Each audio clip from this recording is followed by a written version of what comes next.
Hi, my name is Joyce Howard.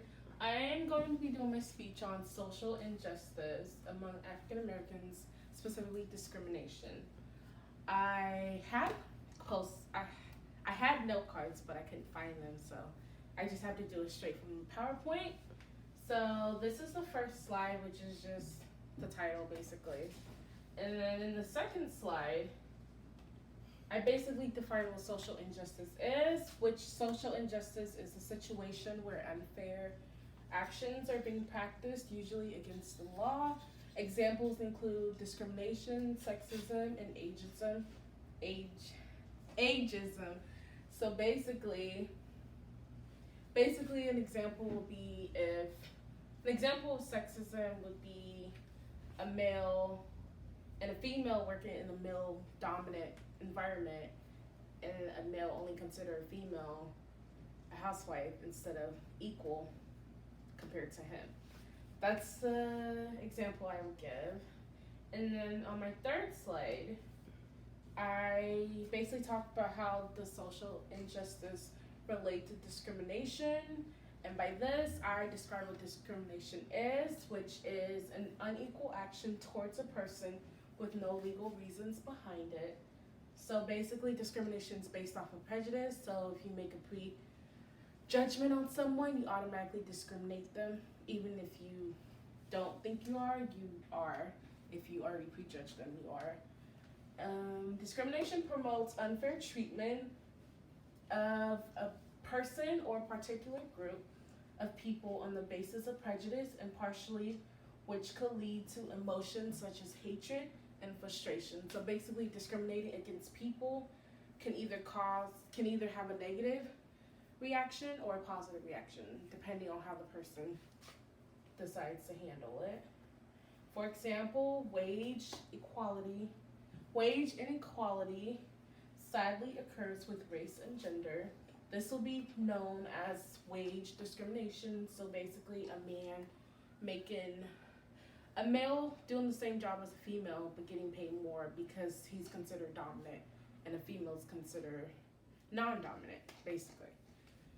And discrimination against African Americans happen very often, sometimes in the workplace and mainly in society.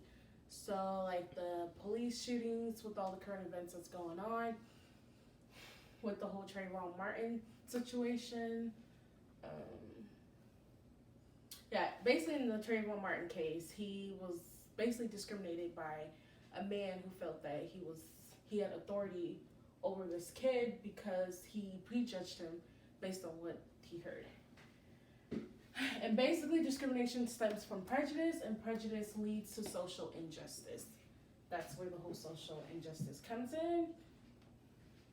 And examples of prejudice towards African Americans include one, when a boss hires an unqualified person over a qualified person just because of their race. So let's say if a white male walks in a very great company that pays a lot, but he has no experience, but because he's white, so he gets the job over a person, a minority, who actually has the experience and the degree to be able to do that job. That's basically an example of prejudice. Well, no, not really prejudice. It's more of an example of discrimination. But the prejudice comes into play if the boss who's doing the hiring automatically sees a minority and just assumes and goes based off the stereotypes of that minority and just makes his judgment based off that stereotype. That's where prejudice plays in. And another example would include if a black kid goes into a store and gets stared down by the store owner just because of his race, when in reality, a person who comes after him who's white is the one that's actually committing the crime, but because the black kid is black, so the store owner automatically goes straight into the stereotypes of what they've heard of the race, and they automatically assume that the kid is going to do crime just because of the stereotypes they've heard of the race. And then a third example would be basically about the Trayvon Martin case, how Trayvon Martin, when he was walking on Florida Street, is that more than 5 minutes?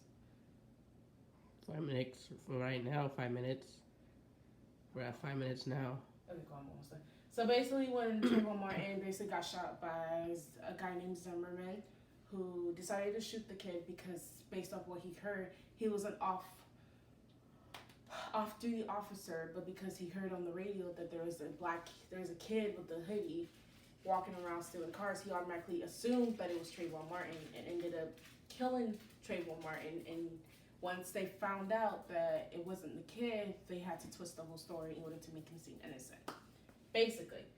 And basically, about statistics about discrimination among African Americans is that 47% of them don't have the motivation to be able to pull themselves up out of poverty, and they don't have the chance for education that it takes to rise out. 36% is mainly due to discrimination, and 10% is because most African Americans have less inborn ability to learn.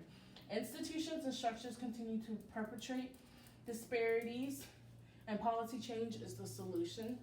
So these are just the statistics that I found. It's fine if we reaches 5 minutes 30 seconds or goes above. It's fine. She said that's the minimum, but basically statistics.